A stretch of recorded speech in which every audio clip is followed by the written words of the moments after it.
سبحانك اللهم وبحمدك أشهد أن لا إله إلا أنت أستغفرك وأتوب إليك. O Allah, you are free from every imperfection.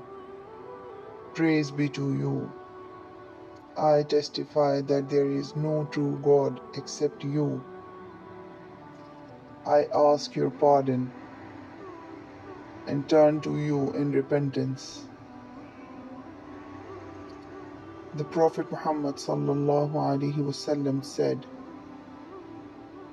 whoever sits in a gathering and indulges in useless talk and before getting up supplicates, Subhanakallahumma wa bihamdika ashhadu an la ilaha illa anta astaghfiruka wa atubu ilayk.